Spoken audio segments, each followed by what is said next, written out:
Καλημέρα, Ανδρέα. Καλημέρα. Ευχαριστούμε πολύ που είσαι μαζί μας. Ευχαριστήσή μου. Θα ήθελες να μας πεις λίγα λόγια για τη Matternet, ποιο ήταν το όραμα όταν ξεκινήσατε και πού βρίσκεσαι αυτή τη στιγμή? Ναι. Η Matternet, έχουμε κωδικοποιήσει το mission της εταιρείας μέσα στο όνομά της. Δηλαδή θέλουμε να φτιάξουμε ένα network for matter. Και αυτό το network χρησιμοποιεί αυτόνομα drones, τα οποία μπορούν να μεταφέρουν μικρές ποσότητες matter με αυτονομία στον αέρα. Έτσι. Οπότε, για να το πω στα αγγλικά που έχω τους πιο δόκιμους όρους, we're building an instant drone delivery platform and we're focusing in urban environments. Δηλαδή, προσπαθούμε να λύσουμε το πρόβλημα του πώς μετακινείς επιγόντως μικρά πακέτα σε πόλεις. Στις πόλεις έχεις φυσικά το πρόβλημα ότι αν θέλεις, ας πούμε, να κάνεις μια κίνηση ενός φαρμάκου από μια νοσοκομιακή μονάδα σε μια άλλη, μια τρίτη πρωί, 10:30 στο Λος Άντζελες, αυτή η μεταφορά μπορεί να σου πάρει μισή ώρα, μπορεί να σου πάρει 2 ώρες, και αυτό θα εξαρτάται από το τι κίνηση θα βρει στον δρόμο. Όταν η δική μας θεωρία είναι ότι όλες αυτές οι mission critical, οι επίγουσες μετακινήσεις θα μεταφερθούν από τον δρόμο στον αέρα και θα γίνονται με αυτά τα υπτάμενα οχήματα, τα οποία θα κινούνται αυτόνομα, και το δικό μας το μοντέλο είναι ότι αυτό το δίκτυο θα είναι χτισμένο πάνω στην αρχή του ίντερνετ, δηλαδή θα είναι ένα decentralized peer-to-peer autonomous network, δηλαδή θα συμβαίνουν αυτές οι μετακινήσεις και θα γίνεται με μεγάλη αυτονομία, και όσο αυτού του είδους τεχνολογία κάνει scale, τα κόστη αυτής της μετακίνησης θα κλείνουν προς το 0 τελικά. Δηλαδή, επειδή είναι μια τεχνολογική πλατφόρμα που βασικά είναι χτισμένη με τρόπο με αρχή υψηλής αυτονομίας, τελικά τα κόστη της θα είναι πολύ χαμηλά. Οπότε, για να το πω απλά, το Matternet είναι ένα drone delivery platform. Χτίζουμε ένα vertical stack που αποτελείται από 3 τεχνολογίες. Ένα drone που είναι authorized να πετάει πάνω από πόλεις, σε ένα αέριο χώρο πάνω από πόλεις. Έχουμε ξεκινήσει να δουλεύουμε στην Ελβετία. Ήμασταν η πρώτη εταιρεία που έγινε authorized να πετάει σε πόλεις της Ελβετίας το 2017 και ξεκινήσαμε να δουλεύουμε με νοσοκομεία και να μεταφέρουμε διαγνωστικά τεστ, αίματα κυρίως, από satellite clinics στα κεντρικά labs, τα κεντρικά εργαστήρια των νοσοκομείων. Οπότε ξεκινήσαμε το Λουγκάνο το 2017, μετά επεκταθήκαμε στη Ζηρίχη, στο μεγαλύτερο νοσοκομείο της Ζηρίχης, της Ελβετίας, το UGH, το Πανεπιστημιακό Νοσοκομείο της Ζηρίχης, και το 2019 ήρθαμε και στην Αμερική. Οπότε το drone είναι ένα βασικό κομμάτι της τεχνολογίας. Το δεύτερο κομμάτι είναι κάποιοι επίγειοι σταθμοί που χρησιμοποιούμε έτσι ώστε να αλλάζουν. Είναι ένα σταθμός που μπαίνει έξω από ένα νοσοκομείο και αυτός ο σταθμός δέχεται το drone και αυτόματα του αλλάζει την μπαταρία και προωθεί το πακέτο το οποίο έχει παραλάβει από το χρήστη στο drone για να ξεκινήσει την πτήση του. Και το τρίτο κομμάτι, το οποίο ίσως είναι και το πιο σημαντικό, είναι το κομμάτι που δεν βλέπεις, είναι όλο το software που κάνει αυτή την πλατφόρμα να δουλεύει. Όταν ένα όχημα του Matternet πετάει, μεταφέρει telemetry μέσω cellular networks σε ένα δωμάτιο που το λέμε mission control, και εκεί πέρα υπάρχει ένας άνθρωπος ο οποίος είναι υπεύθυνος για την ασφάλεια της πτήσης. Και αυτά τα 3 κομμάτια μαζί κάνουν ένα vertical stack, technology stack, το οποίο είναι βασικά το προϊόν του Matternet. Σήμερα αυτό το προϊόν το πουλάμε σε νοσοκομεία. Πάμε δηλαδή σε ένα νοσοκομείο και λέμε, εάν έχεις συχνές μετακινήσεις διαγνωστικών, φαρμάκων ή άλλου είδους κινήσεις που πρέπει να κάνεις κάθε μέρα και είναι unscheduled, δηλαδή δεν μπορούν να περιμένουν στο τέλος της ημέρας ή το milk run, ας πούμε, να συμβεί 2 φορές τη μέρα, τότε μπορείς να έρθεις σε εμάς και να σου δημιουργήσουμε αυτού του είδους το μαγικό τρόπο μετακίνησης, που ξέρεις ότι κάθε φορά όταν χρειάζεσαι κάτι να μεταφέρεις από το ένα σημείο στο άλλο, θα συμβεί με πολύ προβλέψιμο τρόπο. Δηλαδή, και είναι μαγικό να το κάνεις experience αυτό το είδος το σύστημα. Ας πούμε, σε μια πόλη σαν την Αθήνα που ξέρεις ότι για να κάνεις μια απόσταση 10 χιλιόμετρων, αυτό θα σου πάρει 1 με 2 ώρες, ας πούμε. Το όχημα το κάνει μέσα σε 10-12 λεπτά. Επειδή πετάει με 60 χιλιόμετρα την ώρα και φυσικά δεν έχει ποτηλιάρισμα στον ουρανό. Βεβαίως. Μ' αρέσει πολύ που το πρώτο application ήταν και στο χώρο της υγείας, που είναι η αίσθηση του urgency είναι και του πόσο πιο βοηθητικό είναι να έχεις αποδοτικότητα στις μετακινήσεις. Είναι κάτι το οποίο είναι πολύ ξεκάθαρο στο μυαλό του καθενός. Καταλαβαίνει κατευθείαν δηλαδή το value ενός τέτοιου infrastructure. Ναι. Και μου αρέσει που ήταν αυτό το πρώτο area. Άλλωστε και νομίζω το όραμα της Matternet από την αρχή ήταν και φιλανθρωπικό, ήταν δηλαδή αρκετά πιο social. Ναι. Και ακόμα είναι. Δηλαδή η εταιρεία είναι εντελώς mission driven. Η βασική διαπίστωση που έκανε το 2011 όταν ξεκίναγα τη Matternet είναι ότι υπάρχει τώρα ένα καινούριο τεχνολογικό, μια καινούργια τεχνολογική πλατφόρμα η οποία στην πραγματικότητα θα κάνει disrupt εντελώς το mobility και θα δημιουργήσει συνθήκες έτσι ώστε να δημιουργηθούν aerial mobility networks τα οποία σε κάποιο βαθμό θα κάνουν leapfrog τους δρόμους που υπάρχουν ή τους δρόμους που δεν υπάρχουν. Έτσι ξεκινήσαμε το 2011 με ένα vision, το όραμα ήταν ας πάμε στα μέρη τα οποία δεν έχουν δρόμους αυτή τη στιγμή, οι δρόμοι είναι εντελώς dysfunctional, να λύσουμε transportation προβλήματα εκεί πέρα και φυσικά τα πιο mission critical transportation προβλήματα είναι στο χώρο του healthcare. Το 2012, 2013, 2014 όλη μας η δουλειά ήταν στον ανθρωπιστικό τομέα, δηλαδή κάναμε projects με τον Διεθνή Οργανισμό Υγείας σε μια χώρα που λέγεται Μπουτάν στα Ιμαλάια, με τους γιατρούς χωρίς σύνορα στην Παπούα Νέα Γουινέα, με τη UNICEF στο Μαλάουι, και το όραμά μας είναι ότι όσο εξελίσσεται η τεχνολογία και όσο τα κόστη πέφτουν, γιατί τα κόστη είναι ακόμα αρκετά υψηλά, όσο τα κόστη πέφτουν, θα δημιουργηθούν οι συνθήκες έτσι ώστε αυτού του είδους η τεχνολογία να είναι όσο ubiquitous όσο το κινητό τηλέφωνο, ας πούμε, σε μια χώρα σαν την Κένια. Έτσι, δηλαδή, η μαγεία, ας πούμε, της τεχνολογίας είναι ότι αν δεις, ας πούμε, τα τελευταία 20-30 χρόνια, μπορείς να πας σε οποιοδήποτε μέρος του πλανήτη και να έχεις access στη Wikipedia, ας πούμε. Έτσι. Το οποίο access είναι πάνω κάτω distributed σε όλο τον πλανήτη αυτή τη στιγμή. Όταν όμως έχεις να μεταφέρεις κάτι το οποίο είναι ακόμα έχει φυσική υπόσταση, είσαι ακόμα stuck μερικές φορές για δεκαετίες πριν, έτσι, όταν δεν υπάρχουν δρόμοι. Και αυτό είναι το πρόμες το οποίο αυτή η τεχνολογία μπορεί να λύσει. Οπότε από τη δουλειά που κάνουμε εμείς και τη δουλειά που κάνουν άλλοι στον χώρο, πιστεύουμε ότι σε αυτόν τον αιώνα, για να το πούμε έτσι σε μεγαλύτερο ορίζοντα χρόνου, θα υπάρξει αυτό το leapfrog και θα μεταμορφώσουμε το πώς λειτουργεί ο πλανήτης όσο αφορά τις μεταφορές υλικού. Και φυσικά αυτή είναι μια τεχνολογία που είναι ηλεκτρική, οπότε έχει πολύ χαμηλό ecological footprint. Θα είναι αθόρυβη, είναι δηλαδή ένα σωρό άλλα πλεονεκτήματα που θα μας δώσει, που κάνουν fuel στην πραγματικότητα αυτό το leapfrog. Να πάμε λίγο πίσω. Έχεις γεννηθεί και έχεις σπουδάσει στην Ελλάδα. Ναι. Και έχεις βρεθεί στο Σαν Φρανσίσκο. Θα ήθελα να μας πεις λιγάκι για αυτή την πορεία. Ποιες ήταν οι εμπειρίες σου από την Ελλάδα, από τις σπουδές, ποιοι σταθμοί πιστεύεις ότι καθόρισαν αυτή την πορεία? Ναι. Μας πεις λίγο περισσότερο γι' αυτό. Ναι, είμαι γεννημένος και αναθρεμμένος στην Ελλάδα. Έχω γεννηθεί, μεγάλωσα στο Βύρωνα. Ακολούθησα γενικά δημόσια παιδεία σε όλη μου την εκπαίδευση στην Ελλάδα. Ξεκίνησα στο Δημοτικό Σχολείο Βύρωνα, μετά Δημόσιο Γυμνάσιο Λύκειο και σπούδασα μηχανολόγος και αεροναυπηγός στην Πάτρα. Στην Πάτρα έμεινα 5 χρόνια. Αποφοίτησα, τα πήγα καλά εκεί πέρα. Αποφοίτησα πρώτα στην χρονιά μου. Και μετά ξεκίνησα να σπουδάω στο εξωτερικό με υποτροφία από το Ίδρυμα Γουλανδρή και το Ωνάσιο και σπούδασα στο Βασιλικό Κολέγιο Τέχνης στο Λονδίνο, όπου ξεκίνησα στην πραγματικότητα να δουλεύω στην πρώτη εταιρεία τεχνολογίας και στην πρώτη ιδέα. Αυτό το οποίο πάντα με κινητοποιούσε ήταν ότι από μικρό παιδί ήθελα να γίνω εφευρέτης. Μου άρεσε δηλαδή να σκέφτομαι το μέλλον και το πώς θα μπορέσουμε να λύσουμε πράγματα τα οποία δεν λειτουργούν ιδιαίτερα καλά σήμερα με καινούριους τρόπους. Αυτό είναι αυτό που με ενθουσίαζε. Και υπήρχαν 2-3 πράγματα τα οποία όπως μεγάλωνα ήταν νομίζω βασική σταθμή στη σκέψη μου. Πρώτος είναι ότι μεγάλωσα στο Βύρωνα και από το μπαλκόνι του σπιτιού μας μπορούσαμε να δούμε την Ακρόπολη, τον Παρθενώνα.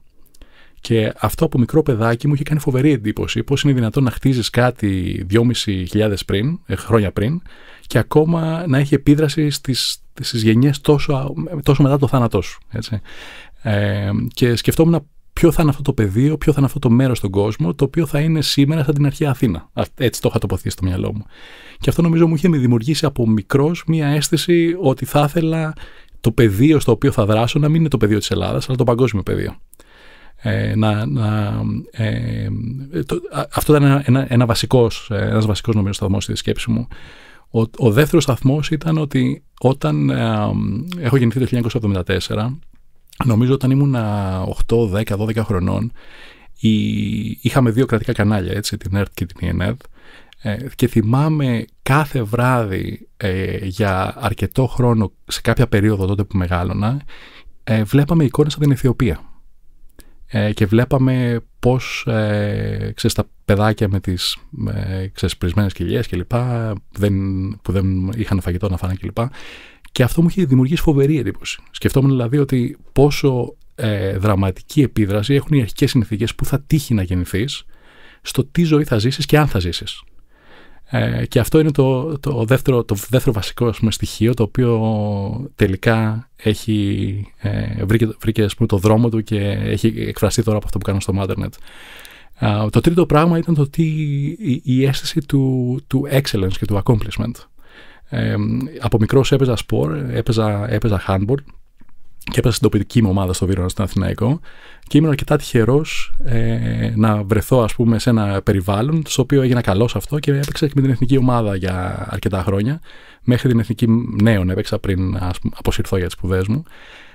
Και αυτό μου είχε δημιουργήσει αφενός αυτή η αίσθηση του πώς σκαρφαλώνεις, ας πούμε, για να φτάσεις, ας πούμε, στο υψηλότερο βαθμό ενός πεδίου που παίζεις.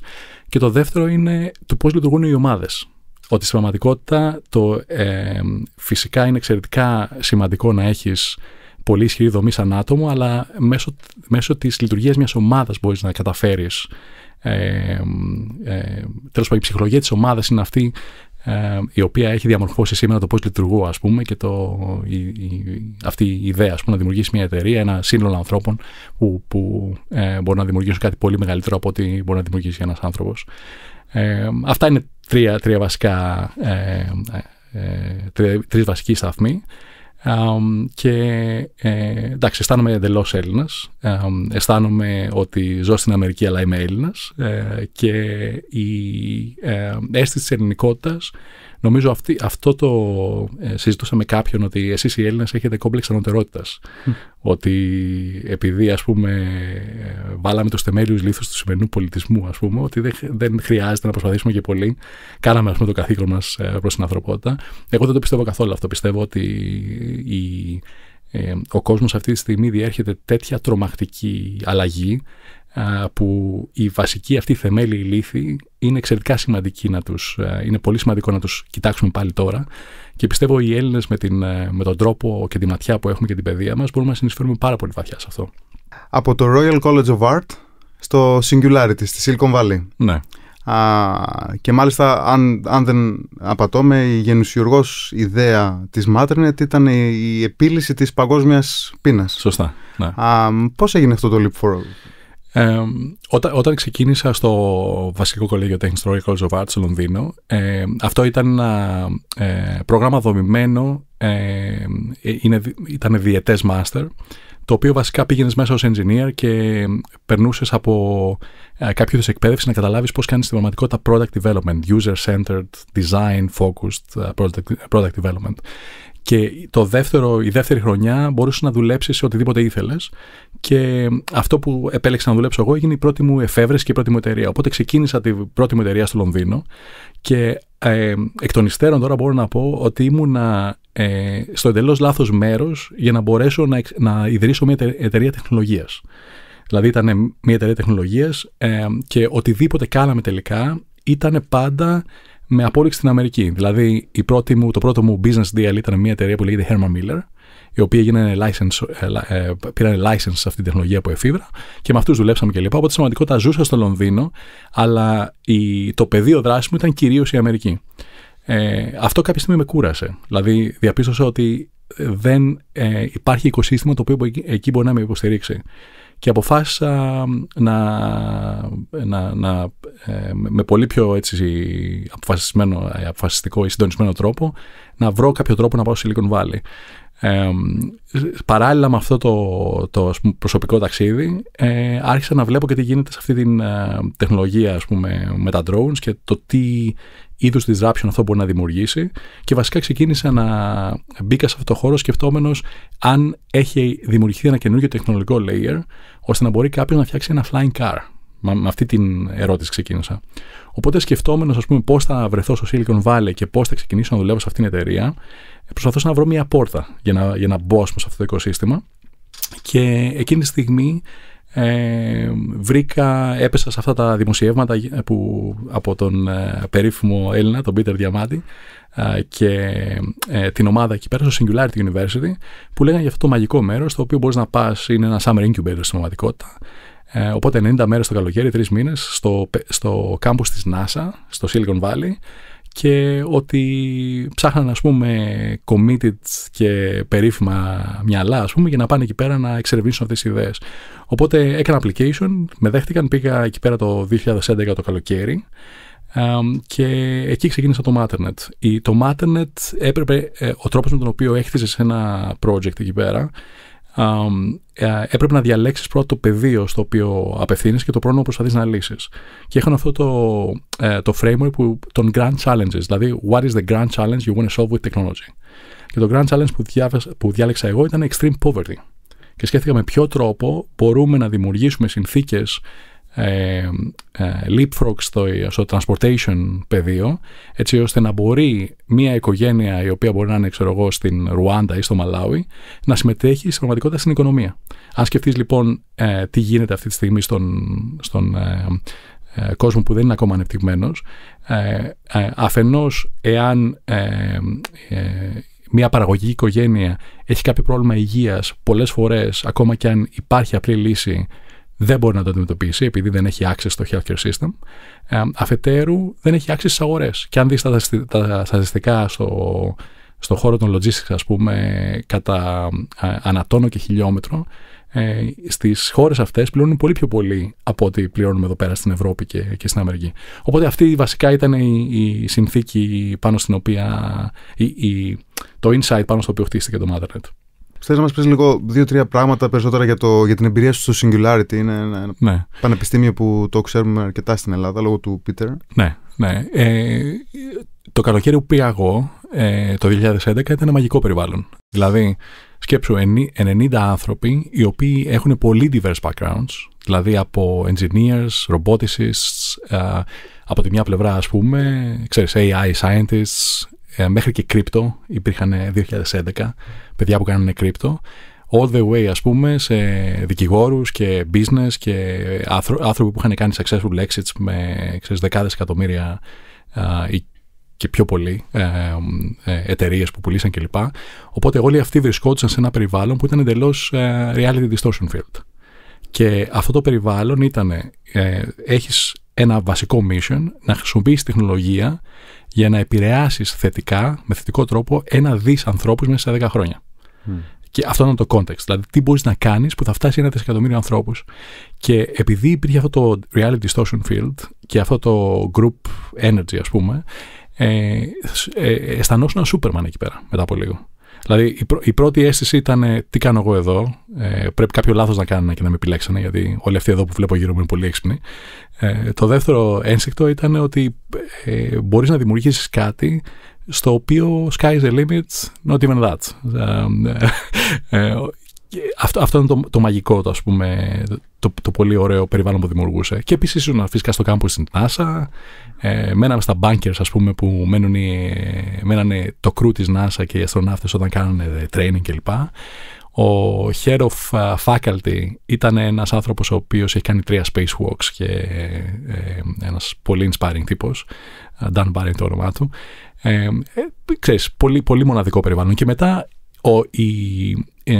η εμπειρία ήταν σαν ένα super extended TED event, ας πούμε. Δηλαδή είχαμε ανθρώπους οι οποίοι ήταν at the top of their field, που ερχόντουσαν και κάνανε διαλέξεις μίας ή 2 ώρων, ας πούμε, για ένα θέμα για το οποίο δεν είχαμε ιδέα.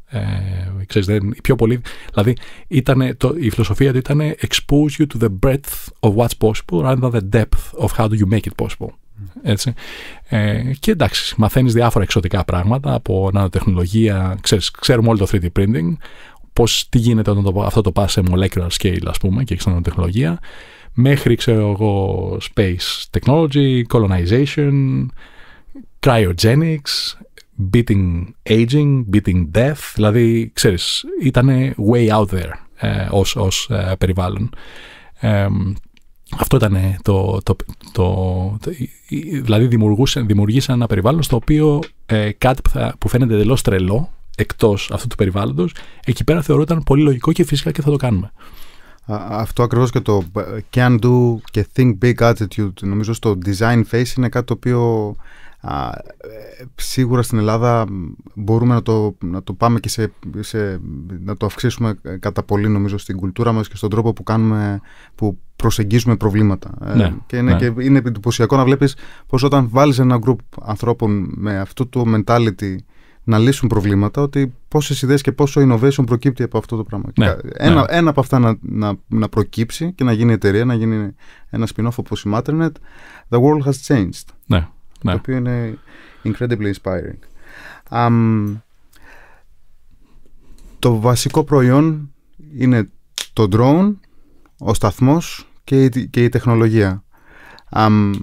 Θες να μας πεις λιγάκι πώς έχουν εξελιχθεί αυτά μέσα στα χρόνια, ποια ήταν τα milestones του καθενός και τι έρχεται σε αυτά τα 3 elements? Ναι. Η βασική επιδίωξη αρχικά ήταν να δημιουργήσουμε ένα όχημα το οποίο θα μπορούσαν να το εμπιστευτούν τα aviation authorities σε μια ευρωπαϊκή χώρα σαν την Ελβετία ή στην Αμερική, έτσι ώστε να πετάμε πάνω από πόλεις και να πετάμε σε ένα αέριο χώρο που υπάρχουν άλλοι χρήστες, όπως ελικόπτερα για παράδειγμα. Τα οχήματά μας πετάνε στο χαμηλότερο layer του αέριου χώρου. Τυπικά είναι 80 με 100 μέτρα πάνω από το έδαφος. Οπότε εκεί πέρα δεν έχεις commercial aviation, δεν έχεις jets κλπ. Αλλά έχεις ελικόπτερα τα οποία εκτελούν κυρίως emergency operations όταν έχεις κάποιον ο οποίος θέλεις να μεταφερθεί σε ένα νοσοκομείο κλπ. Οπότε η βασική επιδίωξη ήταν να καταλάβουμε πώς ένα startup μπορεί να κάνει startup mindset και να δημιουργήσει ένα outcome το οποίο μπορεί να can meet the aviation safety standard, το οποίο είναι πολύ ψηλό. Αυτή ήταν η βασική επιδίωξη και αυτός ήταν βασικά ένα μονοπάτι το οποίο είναι αρκετά δύσκολο. Εγώ θεωρώ ότι η πιο μεγάλη συνεισφορά, το πιο ισχυρό partnership που έχει το Matternet αυτή τη στιγμή, και έχουμε κάποια ωραία partnerships, αλλά το πιο ισχυρό θεωρώ partnership είναι το thought partnership που έχουμε με τις 2 αρχές αέριας κυκλοφορίας που βασικά μας έχουν κάνει educate πώς να χτίσουμε μια ασφαλή πλατφόρμα. Έτσι.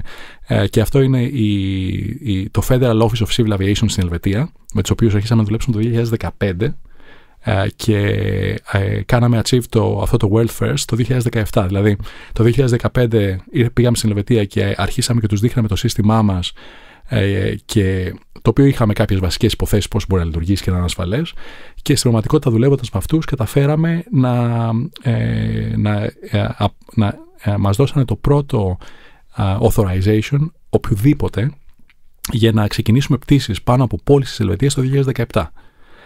Αυτή τη στιγμή το Matternet έχει τις περισσότερες πτήσεις στον κόσμο πάνω από πόλεις. Έχουμε πάνω από 8.000 πτήσεις σήμερα και έχουμε ακόμα perfect safety track record. Το track record στο aviation μετριέται σαν injury or death σε ώρες πτήσης. Οπότε αυτός ήταν το βασικό objective που πρέπει να λύσουμε, έτσι, στο θέμα του οχήματος. Το δεύτερο, once you have safety, αφού λύσεις το θέμα της ασφάλειας, αυτό που πρέπει να κάνεις είναι να σκεφτείς πώς αυτή η τεχνολογία κάνει scale. Για μας scale means automation. Automation συμβαίνει σε 2 επίπεδα στο Matternet. Το πρώτο είναι τι συμβαίνει στο έδαφος. Σήμερα δηλαδή κάποιος πρέπει να αλλάξει μπαταρία στο όχημα ή να το φορτίσει, αλλά εμείς έχουμε επιλέξει αρχιτεκτονική που αλλάζει μπαταρία έτσι ώστε το in and out ενός οχήματος να είναι πολύ γρήγορο. Και επίσης με ποιο τρόπο βάζεις το πακέτο που μεταφέρεις μέσα στο όχημα. Και αυτό το πράγμα εμείς το έχουμε λύσει με έναν σταθμό που έχουμε φτιάξει, το λέμε Matternet Station, το οποίο μπορείς να το βάλεις έξω από ένα νοσοκομείο και ένας άνθρωπος που δουλεύει σε ένα νοσοκομείο μπορεί να κάνει scan το badge τους και να εναποθέσει το Matternet Payload Box μέσα σε αυτό το σταθμό και το υπόλοιπο γίνεται αυτόματα. Το δεύτερο κομμάτι του automation είναι στο command and control. Δηλαδή, όταν ένα όχημα πετάει, βασικά θες να είναι αυτόνομο. Αλλά η έννοια της πλήρους αυτονομίας δεν υπάρχει ακόμα στο aviation. Το aviation culture χρειάζεται, βασικά θέλουν να υπάρχει ένα person responsible for the operation at any given time. Τα authorizations, ας πούμε, στην Ελβετία είναι στο όνομά μου. Έτσι, και ως CEO της Matternet. Και όταν πετάει ένα όχημα στην Ελβετία, αυτό πρέπει να υπάρχει ένας άνθρωπος ο οποίος είναι υπεύθυνος, αυτός ο άνθρωπος λέγεται flight director για μας, ο οποίος εγγυάται την ασφάλεια της πτήσης. Οπότε όταν δεις, ας πούμε, ότι ένα ελικόπτερο έρχεται στον αέριο χώρο ή κοντά, έχουμε κάποιο separation 1 λεπτού και μισού λεπτού. Όταν δεις ότι ένα ελικόπτερο έρχεται κοντύτερα από 1 λεπτό από το bubble, ας πούμε, του οχήματος, τότε το σύστημά μας κάνει raise an alert και κάποιος πρέπει να κάνει evaluate αν πρέπει να δράσει ή όχι. Αυτά τα δύο βασικά dimensions είναι τα dimensions τα οποία δημιουργούν συνθήκες αυτονομίας, έτσι ώστε όταν αυτό το πράγμα κάνει scale να έχεις πολύ λίγο ανθρώπινο δυναμικό το οποίο κάνει oversight. Στην πραγματικότητα δηλαδή είναι ένα σύστημα στο software κομμάτι που εφαρμόζουμε machine learning για να καταλάβουμε τι είδους exemptions δημιουργούνται, με ποιο τρόπο αντιδράει ένας human operator και πώς μπορούμε αυτό το πράγμα να το κωδικοποιήσουμε σε αλγοριθμικά, έτσι ώστε να γίνεται αυτόματα στο μέλλον. Αυτά είναι τα δύο dimensions του Matternet και φυσικά αυτά γίνονται projected στο κόστος. Έτσι. Δηλαδή, τα operation σήμερα είναι πολύ ακριβά. Ένα delivery, ας πούμε, μπορεί να κοστίζει $100-150 ή ευρώ, το οποίο είναι unsustainable, ας πούμε, cost. Αλλά αν δεις τα cost curves με βάση τις υποθέσεις που έχουμε για το πώς αυτοί οι δύο άξονες αυτονομίας θα εξελιχθούν, περιμένουμε να έχουμε cost per delivery λιγότερο των $3 μέχρι το 2023-2024. Αν φτάσεις σε αυτό το cost per delivery, στην πραγματικότητα έχεις αλλάξει εντελώς πώς λειτουργεί το on-demand delivery business.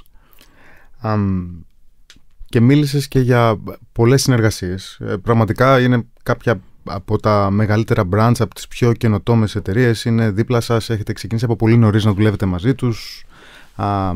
Φαίνεται ότι και οι ίδιοι θέλουν να κάνουν explore και tap ένα νέο industry και να είναι οι first mover adopters. Πολλές φορές ο first mover είναι αυτός που κερδίζει και το game. Πολλά ονόματα, Boeing, Sony, UPS. Θες να μας πεις λιγάκι για τα βασικά partnerships, αυτά που νομίζω ότι αυτή τη στιγμή προχωράνε τη Matternet στο επόμενο βήμα, ή τα πιο exciting κομμάτια για το κοινό? Ναι, η συνεργασία μας στην Ελβετία, ο go-to-market partner είναι η Swiss Post, που είναι το postal service της Ελβετίας, και έχουν ένα κομμάτι της εταιρείας το οποίο ασχολείται βασικά με what is the future of delivery. Και σκέφτονται για autonomous ground fleets, autonomous air fleets, fully automated warehouses και ένα σωρό άλλα ενδιαφέροντα πράγματα. Οπότε με τη Swiss Post ξεκινήσαμε να δουλεύουμε το 2015 και αυτή τη στιγμή είναι και commercial partner και επενδυτή στην εταιρεία. Με τη UPS ξεκινήσαμε να δουλεύουμε επισήμως το 2019. Είναι ενδιαφέρον, η πρώτη μας επαφή με τη UPS ήταν το 2014. Πολλές φορές αυτού του είδους οι συνεργασίες παίρνουν αρκετά χρόνια για να γίνουν στην πραγματικότητα contract. Αλλά στην πραγματικότητα αυτή τη στιγμή είμαστε ο μεγαλύτερος partner που έχουν και ο μοναδικός partner, operational partner αυτή τη στιγμή στην Αμερική. Έχουμε υπογράψει μια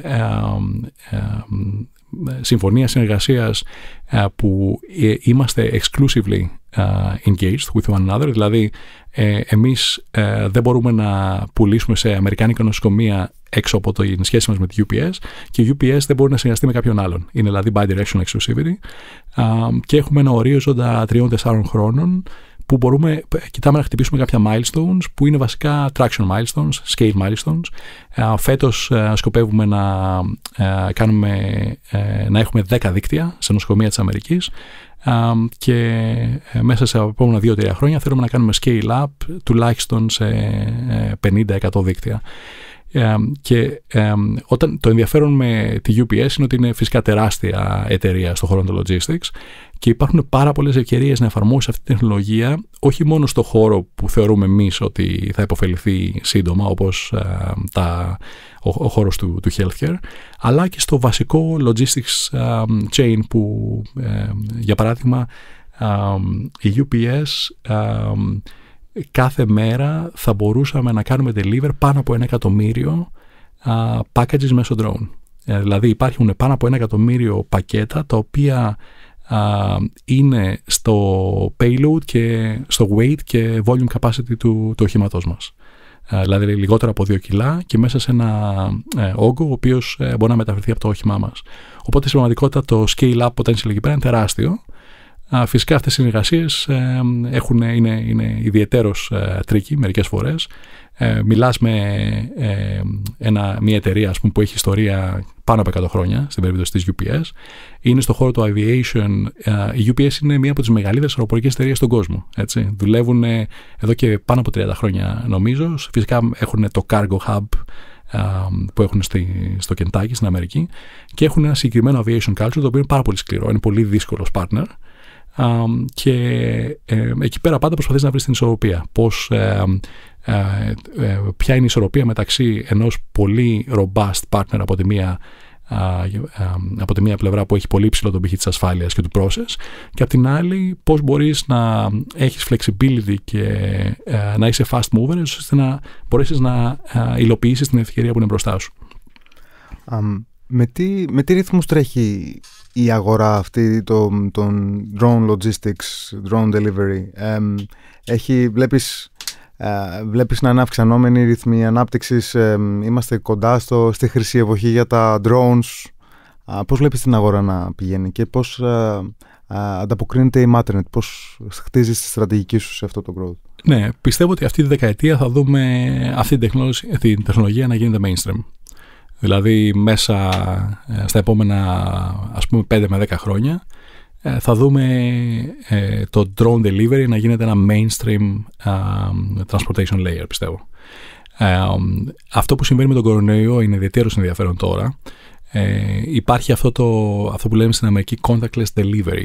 Δηλαδή όταν ένας άνθρωπος ο οποίος μπορεί να είναι 70 ή 80 ετών θέλει να πάρει το prescription του από το φαρμακείο, αντί να πάει στο φαρμακείο όπως θα πήγαινε στην Αμερική, όλος ο κόσμος οδηγάει, έτσι. Αντί να πάει στο φαρμακείο, τώρα υπάρχει αυτή η μεγαλύτερη απέτηση να το προστατεύσεις και να το κάνεις delivery εκεί που βρίσκεται αυτός, έτσι. Αυτό που συνέβη στην Αμερική, εγώ ζω στο Silicon Valley, όλα τα delivery methods στην πραγματικότητα γίνανε saturated με το COVID. Δηλαδή δεν μπορούσε, Amazon Prime ας πούμε δεν λειτουργούσε πια, δεν μπορούσε να κάνει fulfill το promise των 2-day delivery. Instacart, DoorDash, οτιδήποτε ήταν στο on-demand delivery χώρο βασικά έγινε saturated και δεν μπορούσε να κάνει meet το demand, έτσι. Το οποίο δημιουργεί συνθήκες automation πολύ πιο γρήγορα από ό,τι θα συνέβαινε πριν το COVID. Γενικά λέγεται αυτό, έτσι, ότι ας πούμε, αν δεις την ιστορία εξέλιξης του Alibaba, ο τρόπος με τον οποίο επεκτάθηκε στην Κίνα επωφελήθηκε την προηγούμενη πανδημία. Έτσι, δηλαδή κάθε φορά που υπάρχει μια πανδημία, και αυτό μπορείς να το εφαρμόσεις και εκατοντάδες χρόνια πριν, ας πούμε, γιατί έχουμε SWAT systems, ας πούμε, στις πόλεις μας, μπορεί να είναι επειδή, υπήρχε η πανδημία της χολέρας κάποια στιγμή, έτσι. Δηλαδή κάθε φορά που υπάρχει ένα τέτοιο τεράστιο challenge στην ανθρωπότητα, υπάρχει φοβερή τεχνολογική αντίδραση που προσπαθεί να λύσει τα προβλήματα που δημιουργεί. Πιστεύω λοιπόν ότι το drone delivery θα είναι ένα τέτοιο layer που θα χτιστεί τώρα. Και αρχίσαμε επιτέλους να το βλέπουμε. Δηλαδή η FAA, το Federal Aviation Authority στην Αμερική, που είναι υπεύθυνο για τα regulations, που αφήνει στην πραγματικότητα, δουλεύουν πολύ κοντά από αυτούς για τα operations που έχουμε τη UPS, αρχίσαν επιτέλους να ανταποκρίνονται σε αυτή την ανάγκη της αγοράς και να κάνουν accelerate κάποια από τα processes που έχουν για να κάνουν αυτά τα authorizations. Οπότε έχουμε αρχίσει ήδη και το βλέπουμε αυτό. Τώρα, εκτός από εμάς και τη UPS, υπάρχουν διάφορες άλλες μικρότερες εταιρείες που ασχολούνται στον χώρο και υπάρχουν φυσικά η Amazon και η Google. Η Google κάνει κάποια πράγματα, ακόμα φαίνονται μάλλον εμβριακά και μάλλον, ξέρεις, δεν έχουν μάλλον βρει ακόμα τον go-to-market τους. Και η Amazon, αυτά που δείχνει μέχρι στιγμής δεν είναι ιδιαίτερα πιστικά. Δηλαδή, φαίνεται ότι είχαν κάποια start and stops στο development πρόγραμμά τους, αλλά πιστεύω ότι θα είναι παίκτης και αυτοί στην αγορά σίγουρα.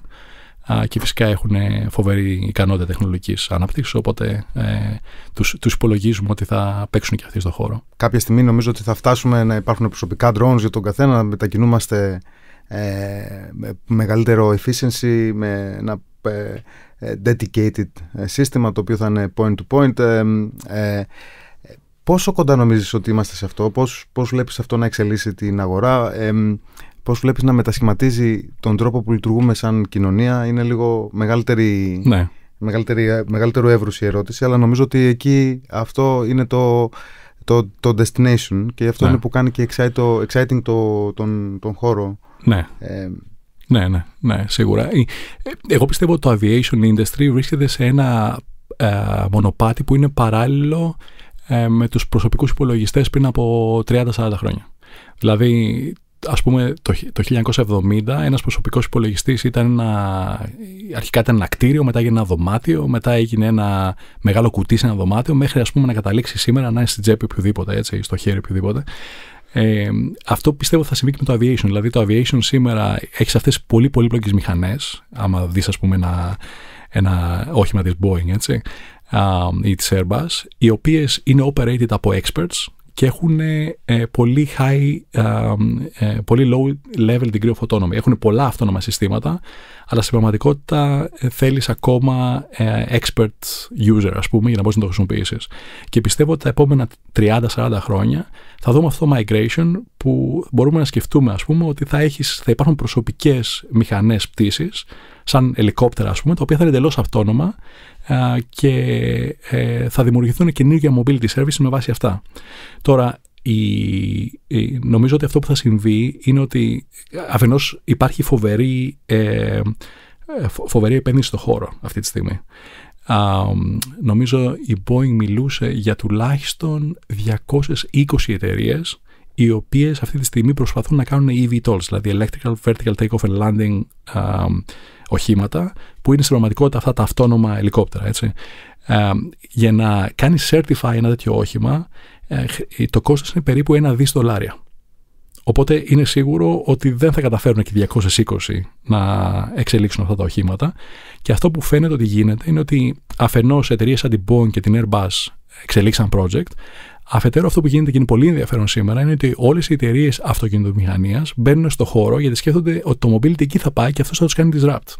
Όταν δηλαδή, ας πούμε, η Toyota έκανε recently, πρόσφατα το Δεκέμβρη, επένδυσε 350 εκατομμύρια σε μια εταιρεία που λέγεται Joby Aviation, που είναι κοντά μας, για να εξελίξει ένα όχημα.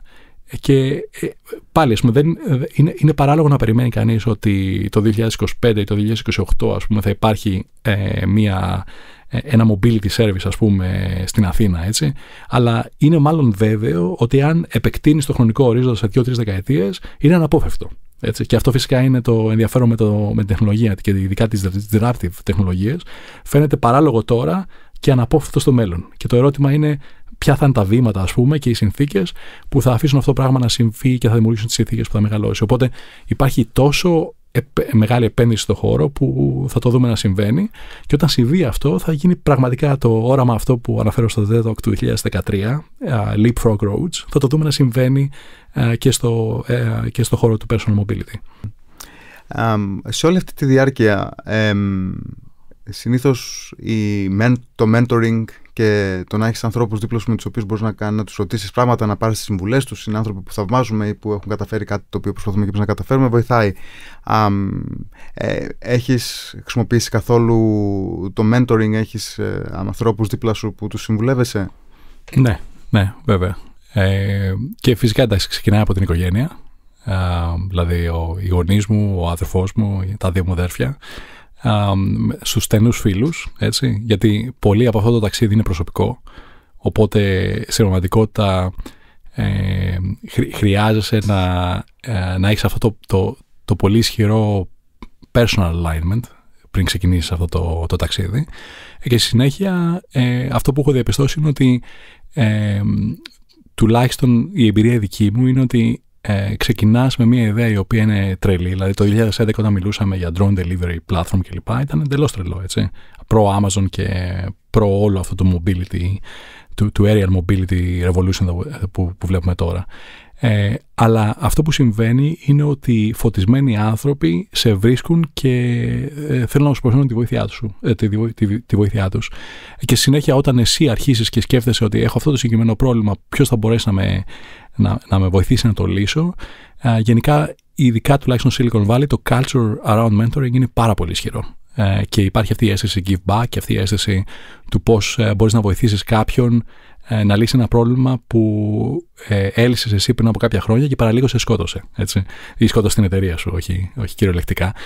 Και αυτό είναι το μαγικό πράγμα που κάνει η Endeavor. Έτσι. Δηλαδή το οικοσύστημα που δημιουργεί η Endeavor και η Endeavor Ελλάδας, ας πούμε, είναι απίστευτο το effect που έχει σε αυτή την κατεύθυνση. Διότι πράγματα που φαίνονται άλυτα ή δυσεπίλητα τα κάνετε να φαίνονται εύκολα. Έτσι. Με το κατάλληλο advice τα κάνετε να φαίνονται εύκολα. Από περιέργεια, όταν σε ρώταγαν δική σου τι κάνεις το 2011, το 2012 ή ακόμα και σήμερα φαντάζομαι, ναι. Τι τους λες ότι κάνεις?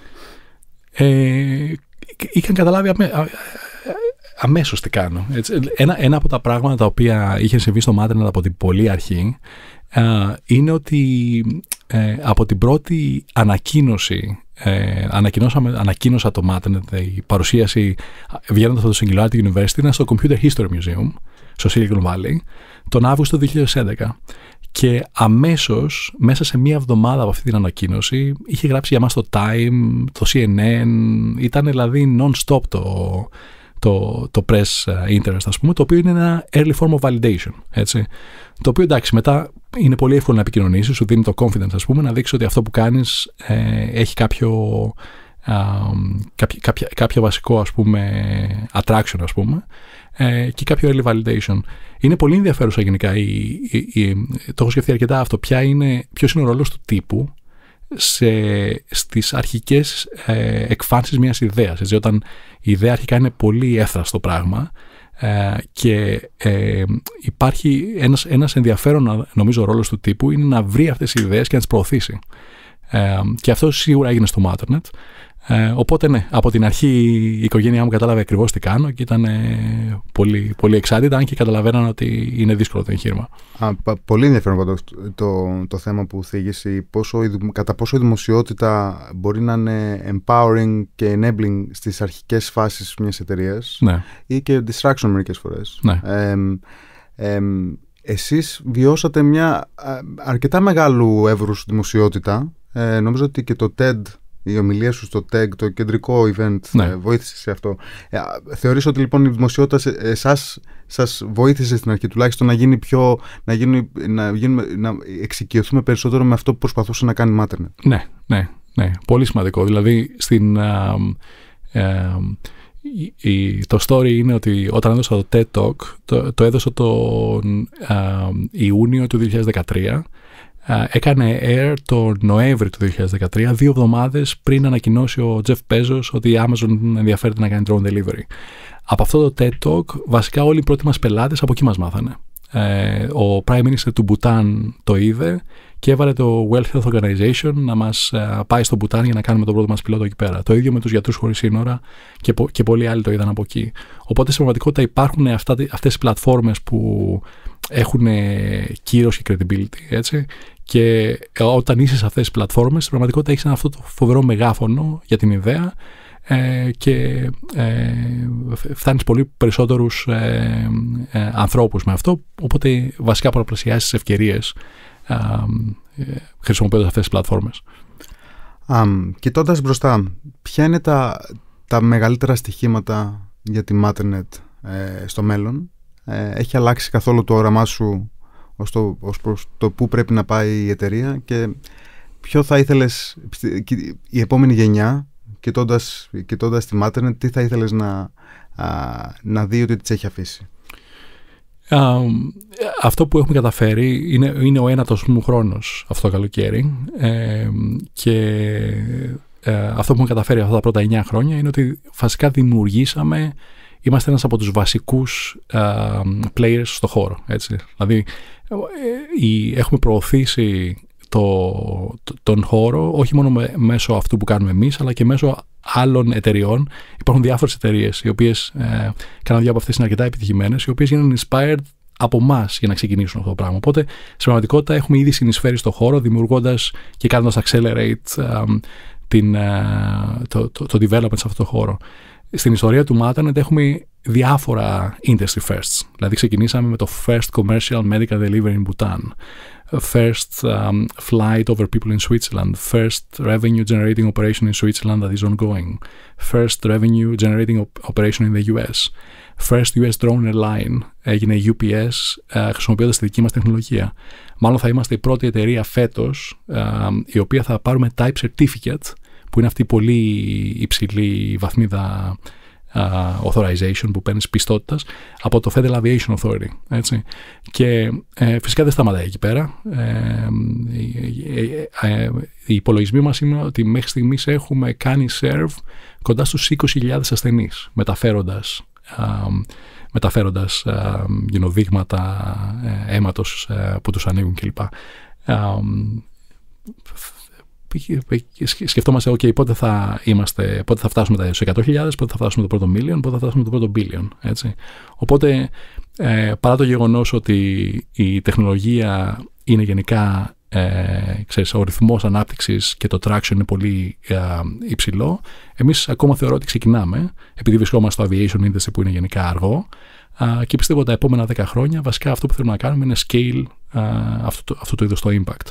Και για να γίνει αυτό, εντάξει, απαιτείται πάρα πολύ σκληρή δουλειά, πάρα πολύ discipline, έτσι. Φτιάχνουμε, το aviation industry είναι unforgiving σε mistakes, δηλαδή πρέπει να είσαι μονίμως, focused και discipline, να μπορείς να κάνεις execute με ακρίβεια για να μπορέσεις να δώσεις την ασφάλεια που απαιτείται και να μεγαλώσεις το service. Οπότε έχουμε πολύ δύσκολο δρόμο μπροστά και πολύ opportunity μπροστά μας. Είναι η Ελλάδα στα πλάνα? Έχετε θα μπορούσε καθόλου η χώρα, η αγορά, οι ευκαιρίες που έχει εδώ να είναι ενδιαφέρουσες για εσάς? Ναι, υπάρχουν δύο πράγματα τα οποία με ενδιαφέρει πολύ να κάνουμε. Το use case καταρχήν είναι προφανές, έτσι. Δηλαδή η Ελλάδα είναι ορεινό μέρος και έχει πάρα πολλά νησιά. Αυτή τη στιγμή το όχημά μας δεν είναι ιδανικό για να κάνουμε μεταφορές μεταξύ νησιών, αλλά το επόμενο όχημά μας, το οποίο ελπίζουμε να ξεκινήσει operations σε 2-3 χρόνια, θα έχει αρκετή εμβέλεια ώστε να μπορείς, ας πούμε, να έχεις αυτό το centralization που κάνουμε στα νοσοκομεία, ας πούμε, στη Ελβετία ή στην Αμερική, να το δεις μεταξύ νησιών. Και φυσικά έχουμε ένα μεγάλο αστικό κέντρο, την Αθήνα, η οποία θα μπορούσε να αποφεληθεί ακόμα και τώρα από τεχνολογία σήμερα. Αυτό είναι το πρώτο κομμάτι. Το δεύτερο κομμάτι είναι, και μέσω και της δικής μας συνεργασίας, αυτό που ελπίζω να κάνουμε είναι να ξεκινήσουμε την πρώτη μας remote ομάδα στην Ελλάδα. Και αυτό που θα με ενδιαφέρει να κάνω είναι να φτιάξουμε ένα AI-focused center εδώ πέρα, το οποίο να μην κάνει απλά R&D, να δημιουργεί κώδικα ο οποίος είναι shippable code, δηλαδή να το χρησιμοποιήσουμε σαν κομμάτι του πραγματικού βασικού core R&D της εταιρείας.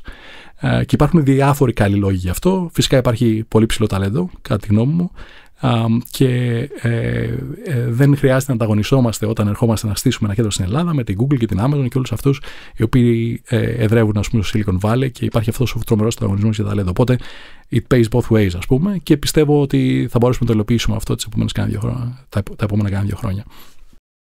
Αντρέα, σε ευχαριστούμε πάρα πολύ για την ενδιαφέρουσα συζήτηση. Η Matternet, αυτά που κάνετε, αυτά που θέλετε να κάνετε, είναι όλα incredibly inspiring, και το potential του χώρου είναι πραγματικά mind-blowing. Και εγώ σας ευχαριστώ πολύ. Παναγιώτη, συγχαρητήρια για τη δουλειά που κάνετε εδώ πέρα. Είναι εξαιρετικά inspiring. Όλη η ομάδα εδώ πέρα, όλο το συμβούλιο, που γνώρισα πολλούς από το συμβούλιο προχθές για πρώτη φορά in person, είναι εξαιρετικά σημαντική δουλειά που κάνετε και πάρα πολύ inspiring. Και πιστεύω ότι η Ελλάδα θα τη βάλουμε στο χάρτη του entrepreneurship με πολύ ισχυρό τρόπο, γιατί υπάρχει το ταλέντο, το οποίο είναι το πιο σημαντικό πράγμα. Αμήν.